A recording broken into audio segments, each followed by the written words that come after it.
never made it, but I know what it takes. I'm motivated by a mix of emotion. Got my statement, and I'm reading it slow so I can understand it fully. Appreciate my standing, go out of this world and right on time.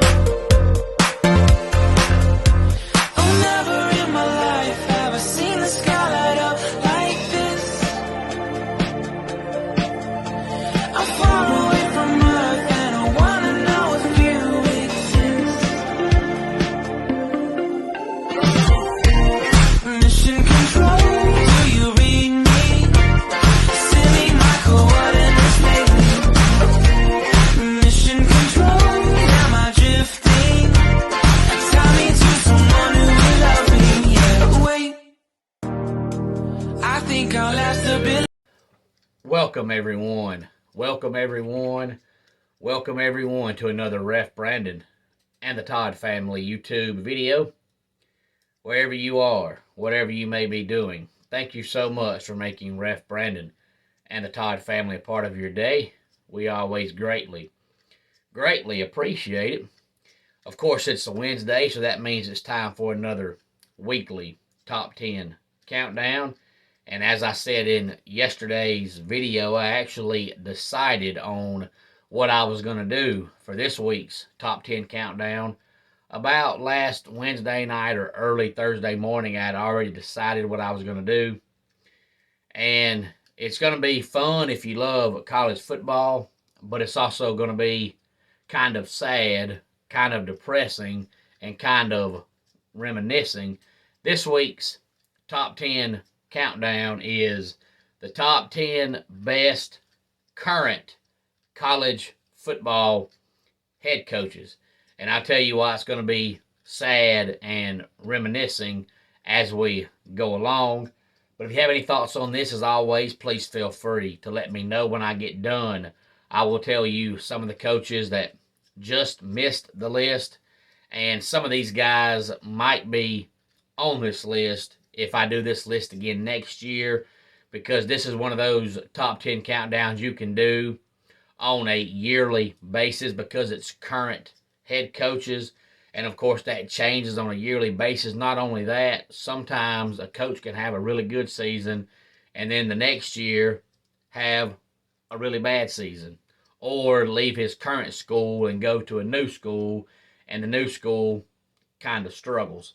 So this is a list that can change on a yearly basis. So some of the guys that missed the list might be on the list if I do this list again next year. But again, it's top 10 best current college football head coaches. And as I go along, I will tell you each coach's current career record. Number 10 is Brian Kelly. Of course, he is the current coach of LSU. His career record is 272, 102. And the only reason I can't put Brian Kelly higher than number 10 is because, yes, I've mentioned it numerous times. He has won everywhere he's ever been, but he coached at Grand Valley State, and then he coached at Central Michigan, and then he coached at Cincinnati, and then he coached at Notre Dame. So he's won everywhere he's ever been, but outside of Grand Valley State, he hasn't won a big-time national championship yet. But there's no denying that the man can coach football. Number 9, a guy that's only been coaching for a handful of years. His career record so far is 45 wins and 5 losses. That is the Ohio State head coach, Ryan Day. And the only reason I can't put Ryan Day higher is because, yes, his overall record is astronomically good. 45-5 is about as good of a winning percentage as you're going to find. But I've mentioned it here on this channel since week 2 or 3 of this year that I thought the best 2 teams in the country were Ohio State and Georgia. And player by player, I don't think there's a team in America that has the talent Ohio State does, especially on offense.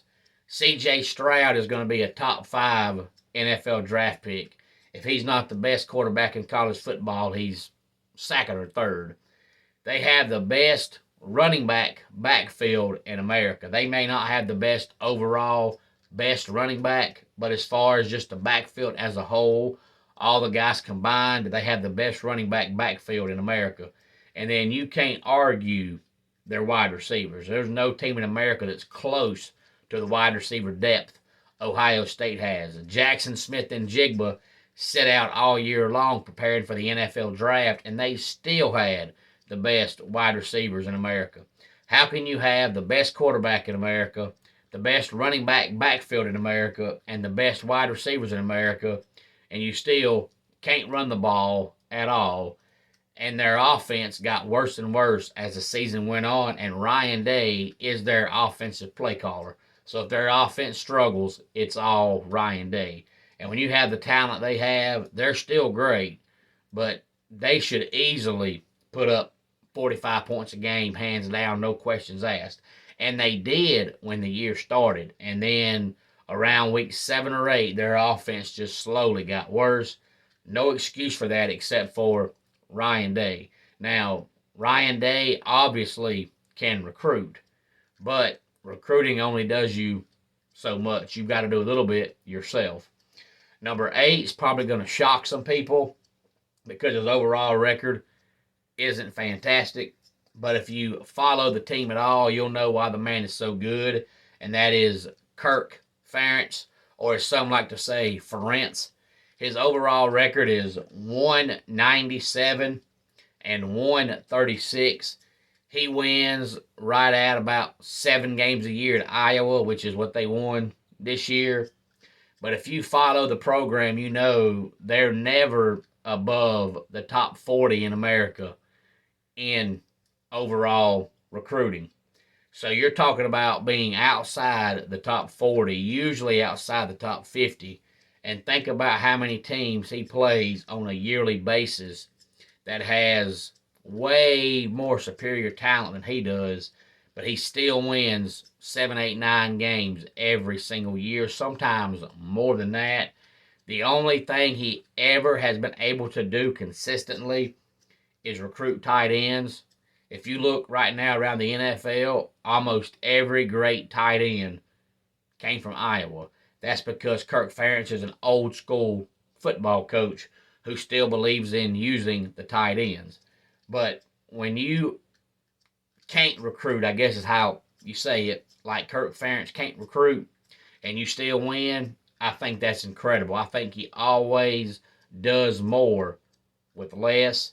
If he could recruit just top 25, I think I would be a double-digit win team every single year. But when you go out there and your offense is like 105th or 110th in the country in total offense because they suck that bad and you still win 7 or 8 games, your coach is doing something right. Number 7 is a guy that has coached for a while, but really has only started getting the credit he deserves in the past 3 or 4 years, and that is Luke Fickell. His overall record is 62 and 24. Of course, he had one interim season with Ohio State years back, but he's been coaching Cincinnati the last few years. Now he is the head coach of the Wisconsin Badgers. And number 6 is where the list is going to get sad and bad and all those kind of words you want to use. And this is a guy that, honestly, I almost left off the list only because of yesterday's tragedy. And matter of fact, I was even talking to my good friend Eric yesterday, and I told him that I may leave him off the list. Honestly, I couldn't decide. So I got home from work last night, and I asked my wife, I said, baby, I got a football question. And I know you don't watch football, but this is a question you can answer. So I asked her, and she said, yeah, I think you should. So I said, okay, sounds good to me. Number 6 is Mike Leach. His overall career record was 158 and 107. And I actually read a article yesterday that said he cannot go in the College Football Hall of Fame because one of the credentials for a coach to go in the College Football Hall of Fame is you have to have a winning percentage of at least 60%. And Mike Leach, who is no longer with us, has a career winning percentage of 59.6%.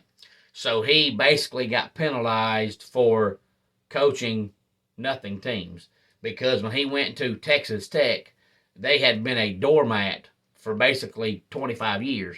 And it took him forever to start winning there. And then once he did, he continued winning. And then he went to Washington State, and they had been pitiful ever since Ryan Leaf played there 25 years ago. And he went to Wazoo and turned that program around.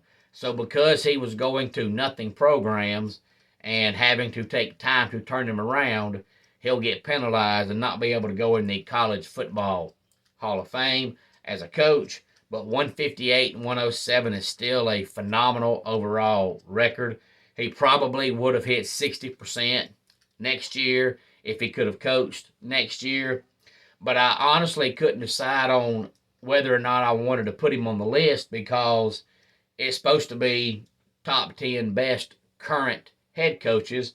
But because of his passing yesterday, he's no longer a current head coach. So I was like, well, do I put him on the list or do I not? Because he's no longer currently coaching. But at the same time, this list is what you've done up till now.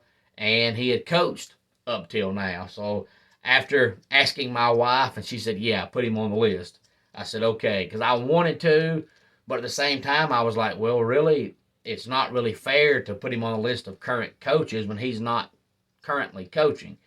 But he is going to be a personality that we're all going to miss. I've mentioned it numerous times here on the channel that Mike Leach had the press conferences that I wanted to see every week. Outside of Clemson, obviously, I'm going to watch Dabo's press conference. But outside of that, whether he was at Texas Tech, Washington State, or Mississippi State, whenever Mike Leach was on, I was going to watch because he would go off on these tangents for 10, 12 minutes that wouldn't have anything to do with football sometimes, but they were very, very entertaining. Mike Leach and Dabo Swinney are the two head coaches that actually have a personality in college football.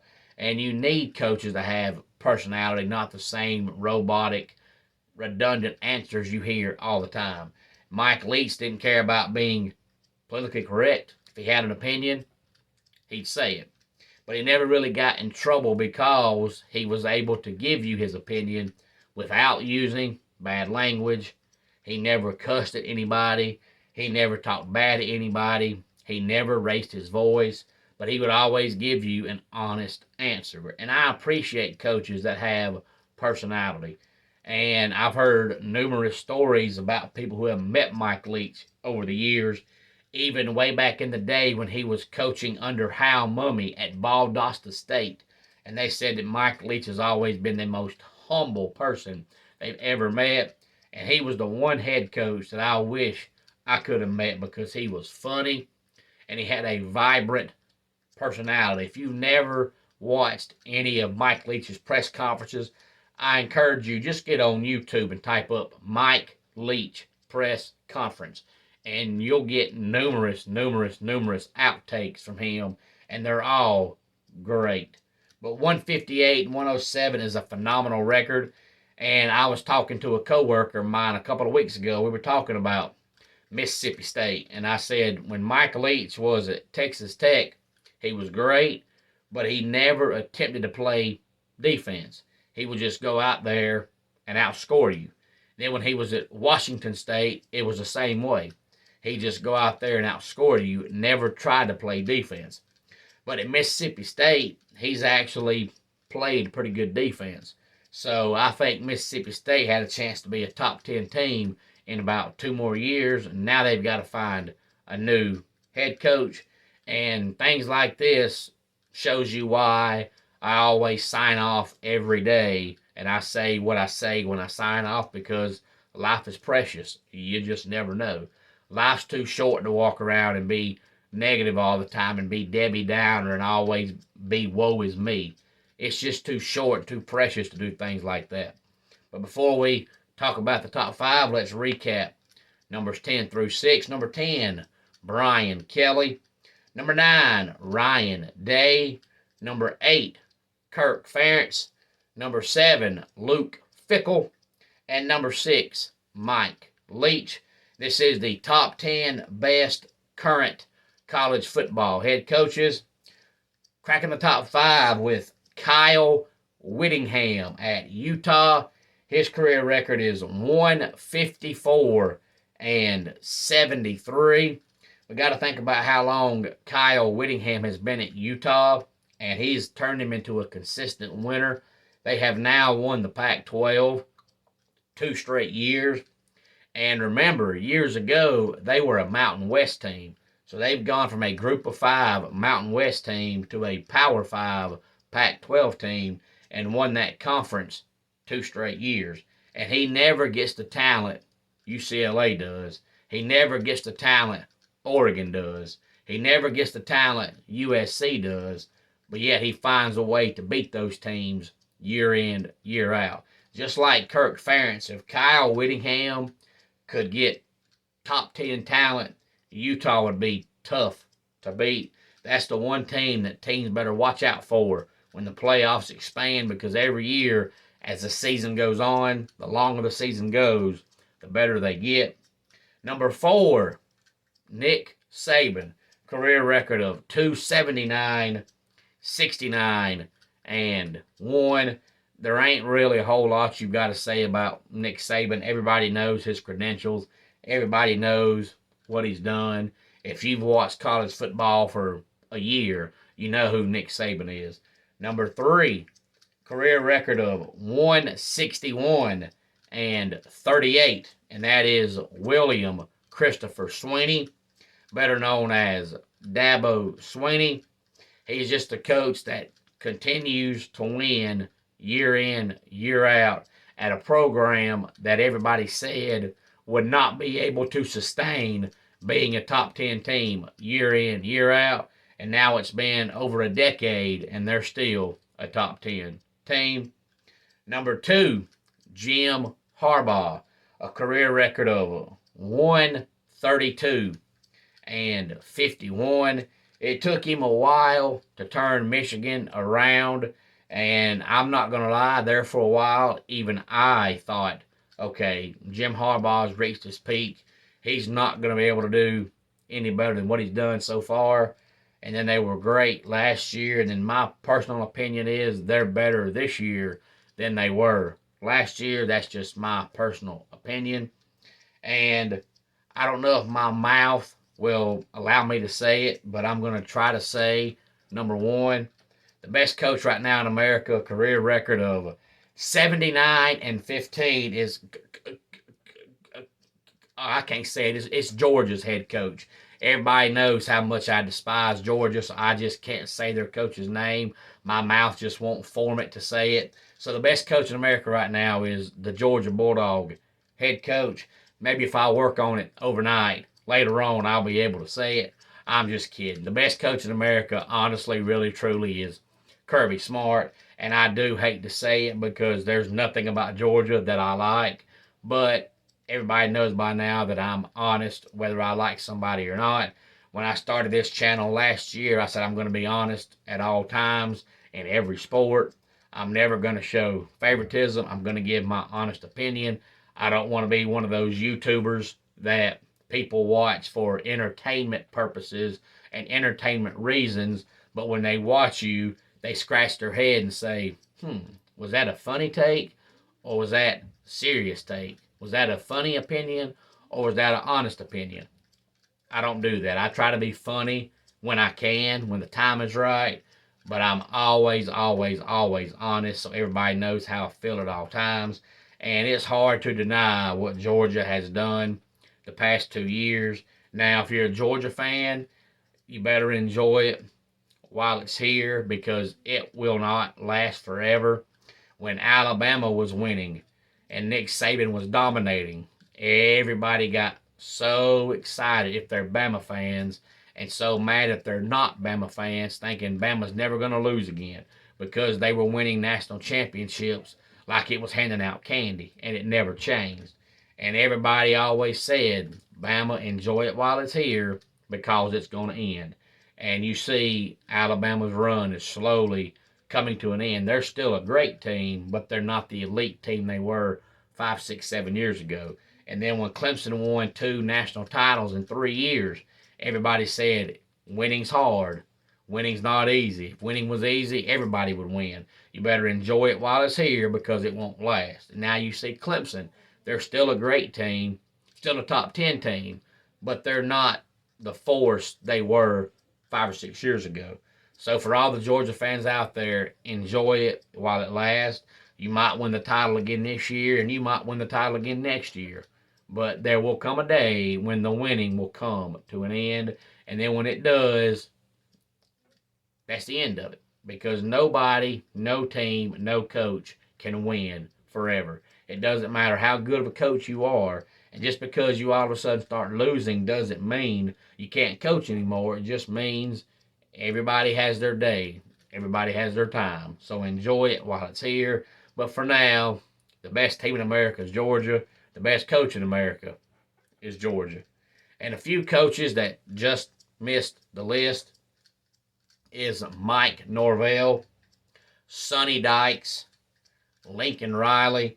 The only reason Lincoln Riley didn't make the list is because at Oklahoma and his first year at USC, so far Lincoln Riley has shown me that when he plays in a must-win game, he chokes. He's going to have to win an important game before I can consider Lincoln Riley an elite coach. Still a great coach. But if you can't win a meaningful game, you can't be an elite coach because you're never going to win anything of relevance. Chris Kleiman, anybody that's a long-time college football fan, knows that Bill Snyder coached at Kansas State forever, but he actually retired the first time, I don't know, about 20 years ago, something like that, and Ron Prince took over the program, and he ran Kansas State in the ground, and within 3 years, they were absolute garbage. So Bill Snyder came out of retirement and turned Kansas State around, put them back on the map, and made them start winning again, and now he's retired again. Chris Kleiman came in, and so far, in 3 years, they have not missed a beat. This year, they won the Big 12. Jamie Chadwell. The only reason I can't put Jamie Chadwell on the list is because he coached at North Greenville and he coached at Coastal Carolina. Of course, now he's coaching at Liberty. But I need him to go to a school that plays in a Power 5 conference and win there before I can say you're an elite head coach, because the way the man recruits, when you go to a group of 5 school and you have 4 and 5 star talent like Power 5 schools and the other team has 2 and 3 star talent, you're going to win. And then we got Dave Clawson. You can't ignore what Dave Clawson's done at Wake Forest. And then Josh Heupel. The only reason Josh Heupel's not on the list is because Tennessee was great this past year, but it was 1 year. I'm not going to let a coach have one good year and then all of a sudden say, well, you had that one great year, you're a great coach. No, I need you to sustain your success.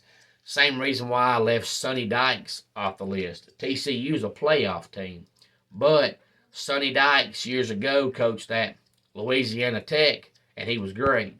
He left there and went to California, and it did not work out at all. So then he went back to a group of 5 school, and he coached SMU, and he won again. Now he's TCU. So he's had 2 group of 5 jobs and now 2 Power 5 jobs. His first Power 5 job at California didn't work out. So TCU was great this year, but I need you to have more than one good year before you're an elite football coach. That's just my opinion. Again, any thoughts on this, please feel free to let me know. Let's go ahead and get our dad joke of the day in here. What did the lettuce say to the celery? Quit stalking me. And that wraps it up for today's Ref Brandon and the Todd Family YouTube video. Until next time, it's Ref Brandon saying, just like in pro wrestling, life can be over by the count of 3. Tell your friends and family how much you love them. Bye.